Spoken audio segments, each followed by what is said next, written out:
Capítulo 59. El ataque aéreo a las Valquirias, parte 1. Base aérea de vanguardia Valkyries, a 51 kilómetros del frente, 25 de enero de 1943. A unos 51 kilómetros del frente de Magikaraich se encontraba la base aérea Valkyries, la cual era más bien una red de varias bases aéreas pequeñas alrededor de una base principal, la más grande de la región.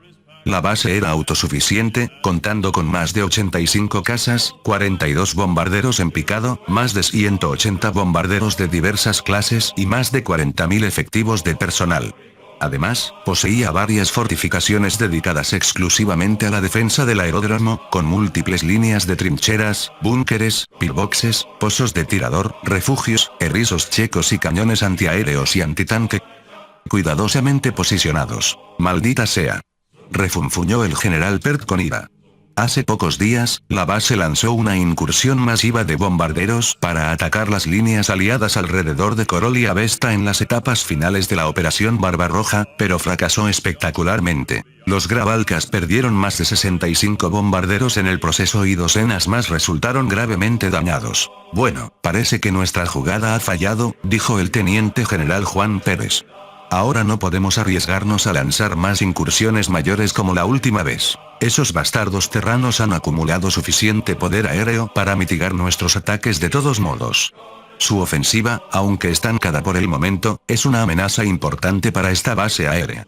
Gotas de sudor resbalaron por la frente de Pert al darse cuenta de que la mayoría de los bombarderos pesados de la base se habían perdido permanentemente. Cometió un grave error al subestimar a los aliados. Se suponía que ellos eran la fuerza aérea más avanzada de este planeta, pero parecía que no era así. La fuerza aérea de Grabálkas superaba a la mayor parte del mundo hasta ahora, mayor parte era la palabra clave. En comparación con casas como el P-51 Mustang estadounidense o el Focke-Wulf FW-190 alemán, los cazas Antares de Grabálkas, una versión más avanzada de la 6M0 japonés, no les llegaban ni a los talones. Además, la usualmente poderosa serie de tanques Ound de Grabálkas, con blindaje suficiente para luchar al menos contra los tanques Tiger alemanes, ahora estaba siendo superada por los recién introducidos tanques medianos Panther.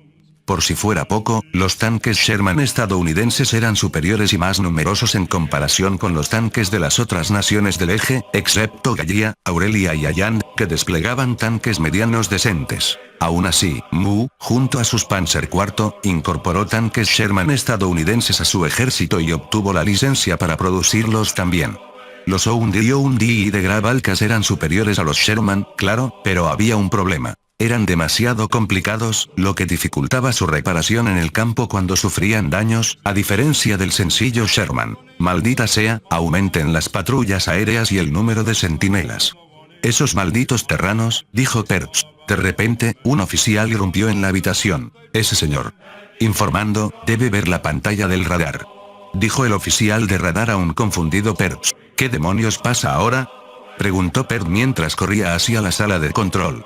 Echó un vistazo rápido a la pantalla. Parecía normal, entonces, se vieron varios puntos en la pantalla. Esperen, ¿tantos puntos? Dios mío, ¿cientos de ellos?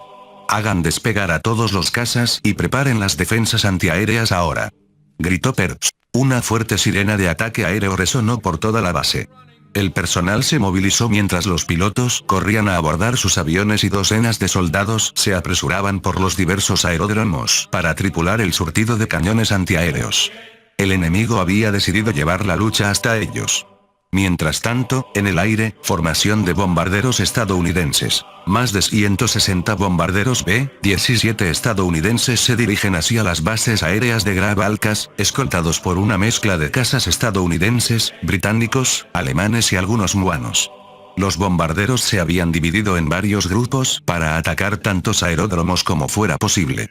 La base Valkyries es simplemente demasiado grande, pero más de 80 bombarderos se dirigen hacia los aeródromos centrales de la base, directamente sobre su objetivo. Algunos pilotos estaban nerviosos. Saben que el poder aéreo enemigo sigue siendo fuerte y que la mayor parte de su capacidad ofensiva permanece intacta hasta cierto nivel. Los pilotos estaban ansiosos. Para muchos, esta era su primera misión. Sus respiraciones podían escucharse dentro de las cabinas. Una voz resuena a través del radio. Estamos a punto de llegar a la zona de lanzamiento, todos los pilotos prepárense para la pasada de bombardeo. Entonces, en 3, 2, 1. Lanzamiento. Fiu. Para los Grab-Alcas, esta incursión resultará desastrosa. Los grupos de bombarderos no solo apuntaron a las pistas de aterrizaje, que pueden repararse fácilmente, sino a toda la infraestructura aliada como depósitos de combustible y municiones, las líneas de trincheras, los búnkeres, los cañones antitanque y las posiciones antiaéreas. No solo eso, los barracones de la 14 División de Infantería serían los más afectados. Los Grab-Alcas se dieron cuenta de que cometieron el error de no considerar una eventualidad como esta. Usando la incursión como cobertura, los soldados del SAS aterrizaron de forma segura en el cercano bosque de Sina. Se mantuvieron agazapados, esperando el momento para asaltar la base cuando el caos entre los defensores fuera máximo. Centro de mando, base aérea Valkyries, Imperio de Grab-Alcas. Despliegue de cañones antiaéreos finalizado. Recibido. Escuadrones 2, 5, 7, 8, 11 y 14 despegando para interceptación. Afirmativo. Pert comenzó a organizar rápidamente la defensa de la base. Era un oficial hábil y un estratega competente a pesar de ser vacilante y paranoico. El general Pérez organizó la guarnición para la defensa del aeródromo. Comandaba personalmente a unos 25.000 soldados y sus refuerzos, otros 10.000, ya estaban en camino. También organizó las 2 divisiones de tanques bajo su mando y las dispersó para defender la amplia extensión de la base Valkyries. A Pert le preocupaba que Pérez estuviera siendo imprudente al ponerse en la línea de fuego de los ataques enemigos. Coronel Morton. Envíe a alguien para traer a Pérez aquí. El enemigo atacará pronto. Sí, señor. Pert sintió una extraña sensación que no podía describir con palabras. Crabom. Boom.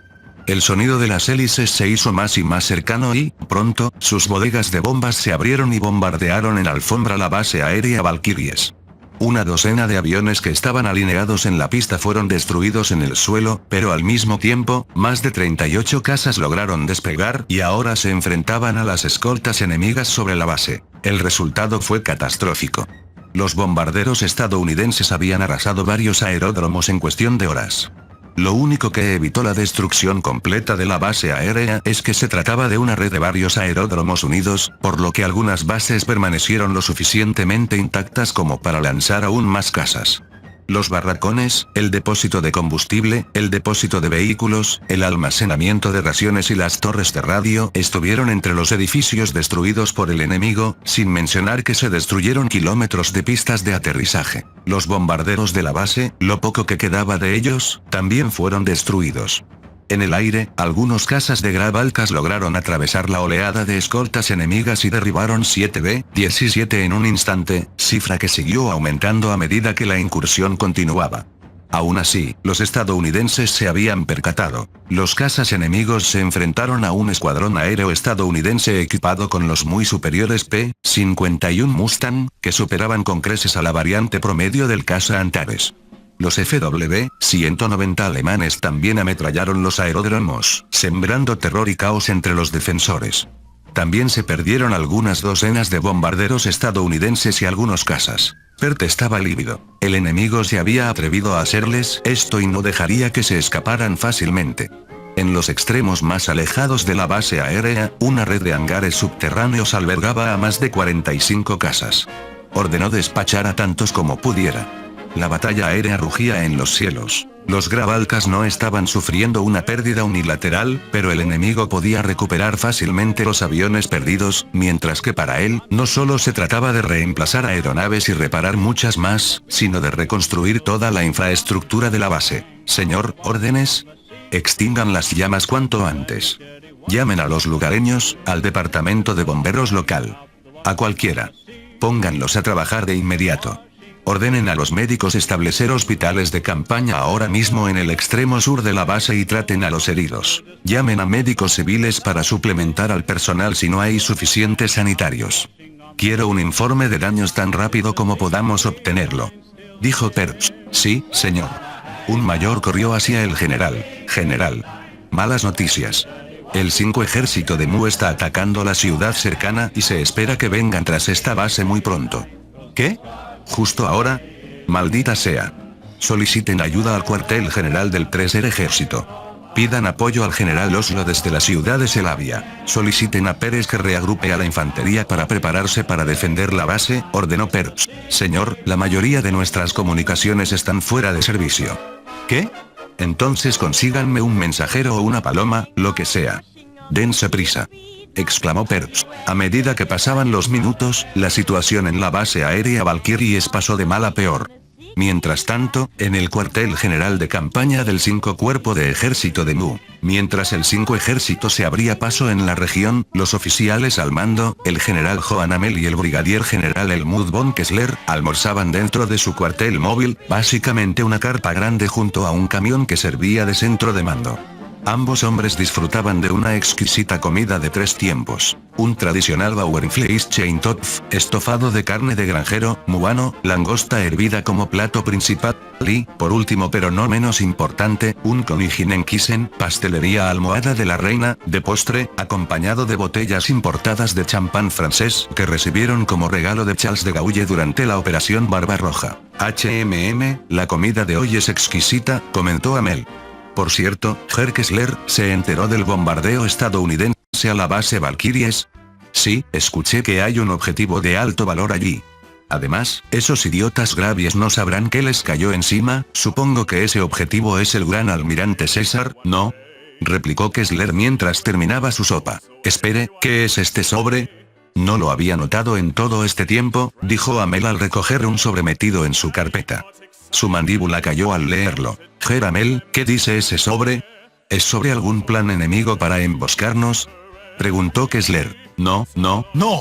No es sobre eso, se ha confirmado que el príncipe heredero de Graf Alcas, Gracabal, está de hecho presente en la base Valkyries, y una fuerza británica ha sido desplegada con éxito para capturarlo, santo cielo. Dijo Amel. Eso es un premio mayor que ese tal César. Quién sabe, podríamos obligar a ese escurridizo Meisu en Ragna a sentarse a la mesa de negociaciones si capturamos al príncipe, añadió Kessler. Bueno, los británicos ya están en camino, pero podemos darles cobertura para su misión. La base Valkyries ni siquiera está tan lejos de aquí, dijo Amel. Premio mayor, de hecho. Al diablo con esto. Tenemos un pez más grande que Freyr. Ordenen a las divisiones 42 y 45 que marchen hacia esa base. Ordenen a nuestros cazabombarderos reducir ese lugar a escombros. Bueno, ya está hecho añicos gracias a los yanquis, nuestro trabajo está medio hecho. Si capturamos esa base, nos haremos de un nombre, exclamó Amel. Después de terminar su comida, ambos oficiales ordenaron a las fuerzas bajo su mando lanzar de inmediato un ataque total contra la base aérea Valkyries. Afortunadamente, el 5 Cuerpo de Ejército tenía más de 80 piezas de artillería. Bombardearon las bases circundantes y, en pocas horas, lanzaron un asalto masivo contra las desprevenidas defensas de Graf Alcas. Ministerio de Asuntos Exteriores, sucursal de Leiforia. Dentro del edificio, la jefa Cielia, junto a su colega Adayas, quien actuaba tras bambalinas, tomaban un té fino con repostería. En tiempos como estos, sabían que debían actuar por los intereses del Meisu y del imperio en su totalidad. ¿Está sugiriendo que evacuemos al príncipe heredero, su Alteza Gracabal, de la base Valkyries por su propia seguridad? Preguntó Cielia. Eso es lo que he estado diciendo todo este tiempo, señorita. Ese idiota, quiero decir, el comportamiento temerario de su Alteza lo ha puesto en peligro. Perder a alguien de tan alto rango podría enfurecer al Meisu y darles más munición a esos bufones ferranistas para aprovechar la oportunidad de expandir la guerra, dijo Dayas. El partido político a cargo de Graf Alcas era el Partido de la Unidad Nacional Democrática del Pueblo, NPUT, que seguía los ideales del ferranismo, imaginen fascismo en esteroides, cuyos ideales hacían que líderes como Adolf Hitler del Imperio Alemán o Mussolini de Italia parecieran mejores en comparación. Además, las ideologías de estos dos últimos están suavizadas en esta línea temporal alternativa. El partido ferranista, liderado por el actual primer ministro y hombre fuerte de Graf Alcas, Karl Scheffle, aseguró su victoria en las urnas durante los últimos 12 años mediante métodos turbios. Se había vuelto lo suficientemente poderoso como para influir indirectamente en el Meisu, quien a menudo coincidía con las ambiciones ultranacionalistas e imperialistas de Scheffle. El partido y su líder se volvieron más dictatoriales desde que comenzó la guerra. Sus índices de aprobación se dispararon con las primeras victorias magníficas. Actualmente, Sefle y su gabinete presionaban al Parlamento Imperial y al Emperador para llevar la guerra a Europa. La captura de Gracabal les daría a los ferranistas su oportunidad. De repente, alguien llamó a la puerta y un oficial entró con un expediente en la mano. Oh, parece que han llegado noticias. Nuestras tropas ya repelieron al enemigo. Con su Alteza directamente en la línea de fuego, la moral de las tropas debe estar por las nubes, dijo Cialia. El oficial entregó el informe a Dayas, quien abrió el archivo y leyó los documentos. Dayas, ¿qué dice el informe?, preguntó Cialia. Sin respuesta, Cialia vio cómo el rostro de Dayas se fruncía y su expresión empeoraba conforme avanzaba en la lectura. Dayas, ¿qué demonios pasó? Dímelo de una vez, exigió Cialia. Que es mejor que lo lea usted misma, señorita Cialia, respondió Dayas. Ataque a las bases de las fuerzas aliadas cerca de Corolia Vesta repelido por el enemigo. El destacamento de bombardeo desplegado sufrió bajas masivas.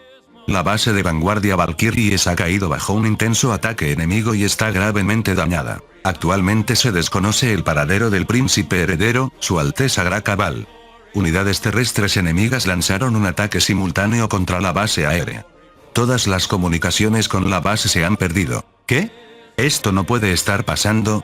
¿No podemos salvar a su Alteza de ninguna manera?, preguntó Cialia. Usualmente, el ejército y el Departamento de Asuntos Exteriores no se mezclaban, pero si el ejército enviaba un informe al Ministerio de Exteriores, significaba que la situación era grave.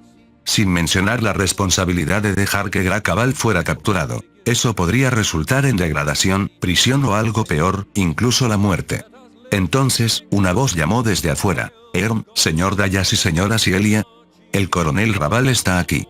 Pues déjenlo pasar, maldita sea, gritó Dayas. La puerta se abrió, revelando al coronel Raval, director de las unidades de la policía militar en Leiforia y los distritos circundantes.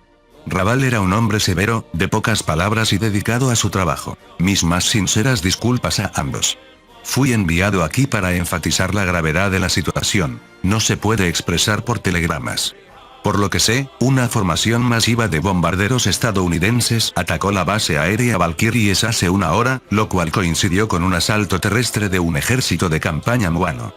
Los generales Pert y Pérez están haciendo lo posible por controlar la situación, pero el enemigo está rompiendo las líneas, nuestras defensas se desmoronan y el destino del príncipe heredero es incierto. Ragna aún no sabe nada de esto, informó Raval. ¿Cómo pudo suceder esto? Comenzó Cialia. Señora, tenga por seguro que nosotros, la policía militar y el departamento de inteligencia, estamos haciendo lo posible por investigar este ataque. Buscamos cualquier fuente de información y evidencia. Algunas teorías apuntan a un sabotaje, pero aún no llegamos a una conclusión clara, dijo Raval. Investigación mis narices. Esta situación ha pasado de mal a peor. ¿Cómo demonios esperan encontrar una pista de algo? Maldito sea ese idiota de Perch. Todos ustedes son idiotas. ¿Se dan cuenta de lo que nos pasará si el Meisu y ese bufón de Sefle se enteran? ¿Qué le pasará al príncipe si es capturado por esos aliados que no sirven para nada? Estalló Dayas. Raval estaba harto de Dayas. Había venido a informar, no a ser insultado. Entonces dígame, señor Dayas, ¿cómo podríamos haber previsto el ataque enemigo? Si es así, ilústreme con su patética excusa de sabiduría. ¿Se atreve a hablar como si supiera cómo lidiar con ataques de tal magnitud? Somos nosotros, el ejército, los que limpiamos su desastre cuando su departamento arruina horriblemente la diplomacia, y aún así tiene el descaro de hablar basura. Tenga valor, señor Dayas, espetó Raval. Maldito ese seas, balbuceó Dayas. Cálmate, Dayas. Coronel Raval, perdone la impaciencia de mi colega, continúe desde donde se quedó, intervino Cialia. Siguiendo adelante, el enemigo detuvo su ofensiva debido a líneas demasiado extendidas, es cierto, pero realizan pequeños ataques regionales, como el de nuestra base aérea. Todo el frente habría colapsado de no ser por el general Carlsen y otros oficiales. Nos estamos tomando este asunto en serio, dijo Raval. La habitación quedó en silencio. Esperen, hay más que contar. Lo que Raval les diría a continuación sacudiría a Cialia y a Dayas hasta lo más profundo. Fin del capítulo 59. El link a la historia del autor estará en la descripción.